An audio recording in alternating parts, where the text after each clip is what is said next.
Fala aí, carinhas, hoje trazendo aí mais uma polêmica para vocês. Na verdade, o assunto em si é polêmico, mas eu trouxe, na verdade, esclarecimentos sobre o que acontece no mundo editorial. Estava eu fuçando no Instagram essa semana e me deparei com um seguinte problema aí, né, que parece que a editora QS está enfrentando.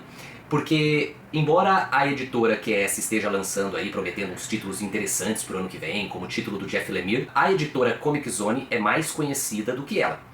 E a Comic Zone recentemente anunciou o título Bouncer, que parece ser aí um western clássico e muito esperado, escrito pelo Jodorowsky e desenhado pelo Book, que é um artista excelente que já tem alguns trabalhos dentro da Comic Zone, como Little Tulip e Boca do Inferno.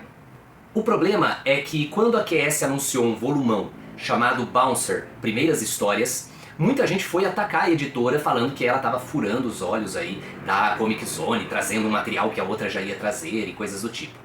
E aí a QS lançou inclusive uma nota da própria editora original do material deles e veio explicar o que vai se passar ali na verdade, né? E antes de explicar exatamente para vocês o que acontece nessa situação, eu quero explicar que isso não é a primeira vez que acontece no Brasil e que muitos leitores acabam acusando editoras de furarem os olhos umas das outras, darem rasteiras editoriais umas nas outras, quando nem sempre é exatamente isso que acontece. E o que acontece então nas editoras? Veja, toda vez que alguém quer lançar um quadrinho estrangeiro, as editoras do Brasil têm que contatar a editora, né, original do produto, que detém os direitos do produto, e fazer um contrato de licenciamento.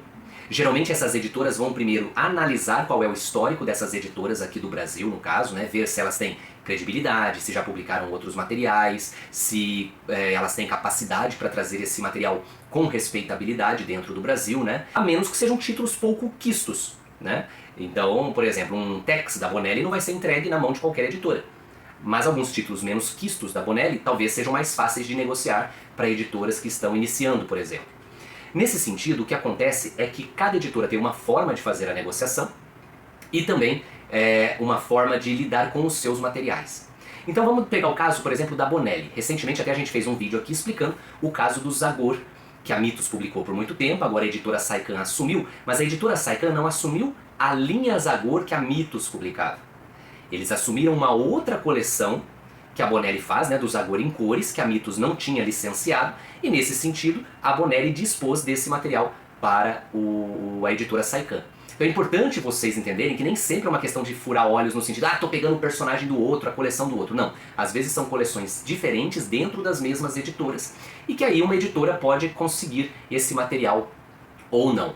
Geralmente, quando uma certa editora brasileira já está trabalhando com um personagem específico, era praxe da editora Bonelli, por exemplo, perguntar se esse editor gostaria de um material que outra editora está visando. Por exemplo, outra pessoa está de olho no Tex, sei lá, colorido. Vocês vão querer publicar? Sim, queremos. Então eles davam o favorecimento aqui.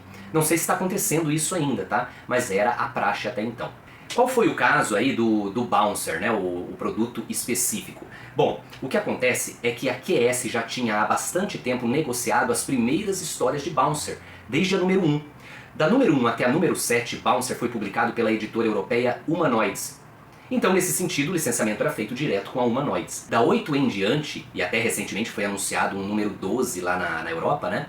Esse material já não é mais da Humanoids, é do Jodorowsky, do Book, mas saem pela Glénat. Então, nesse sentido, o que aconteceu é que o editor da Comic Zone fez o licenciamento não com a Humanoids, que tinha o direito das primeiras histórias, e sim com a Glénat, que tem da 8 em diante, né? Talvez aí sejam 2 ou 3 volumes de Bouncer pela Comic Zone. O que acontece nesse sentido é que você tem, às vezes, um interesse de mais de uma editora pelo mesmo produto. Esse produto já está licenciado por uma, e aí outra editora pode querer então pegar a continuidade ou uma coleção paralela. Isso apresenta, a meu ver, alguns problemas. Problemas, por exemplo, de diferenças de lombada, o que causa uma certa segregação estética no material. Eu sei que muita gente critica os chamados lombadeiros, mas existe uma parcela do mercado que gosta disso, que gosta de ter a sua coleção organizada e visualmente padronizada. E nem sempre esses padrões são correspondidos quando se faz algo assim. O outro problema é, às vezes, o desconhecimento do material. Isso aconteceu recentemente com a editora Script, que lançou Cassidy em um bonito formato capa dura, porém aquelas duas edições de Cassidy são melhor lidas quando você leu a série original. E a série original foi publicada pela editora 85, um primor em 3 ônibus maravilhosos, o terceiro está inclusive em projeto Catarse no momento, Mas para você compreender melhor aquela história, ou até para não tomar spoiler da série principal, você teria que ler primeiro esses da Editora 85. Então, às vezes, algumas editoras vão no fluxo do que as pessoas querem para ler no Brasil, mas não conhecem totalmente o material e o melhor formato para essa publicação. A própria Editora Script, por exemplo, publicou um material do Sérgio Top, Fábulas do Velho Mundo, que seria muito melhor enquadrado na coleção Top que a figura já tinha anunciado. Então, às vezes você tem toda uma coleção por uma certa editora, mas um volume ou outros volumes ficam à parte por outra editora. E nem sempre o cuidado estético e a padronização material vão acontecer. Isso pode prejudicar um pouco o empenho do leitor e do colecionador também, que é uma figura importante, em relação a esse material. O comprometimento dele com o material, né? A vontade dele de ter algo um pouco mais organizado.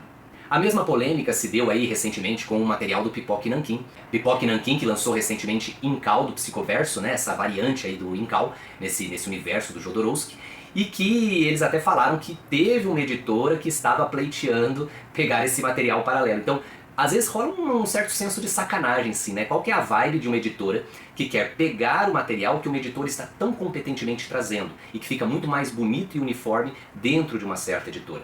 Então, às vezes a galera quer botar os pés pelas mãos e fazer umas certas sacanagens editoriais. O duro é quando compra o licenciamento e nem lança ou não lança direito, deixando muitos leitores a ver navios. Como é o caso, por exemplo, da editora Intrínseca, que adquiriu vários títulos excelentes do Jeff Lemire e parou essas coleções, assim como outros títulos, no meio do caminho e não lança mais, né? O que é um desserviço para o colecionador. A editora Intrínseca, sem sombra de dúvidas, é a pior nesse quesito dentre as editoras mais conhecidas no mercado hoje.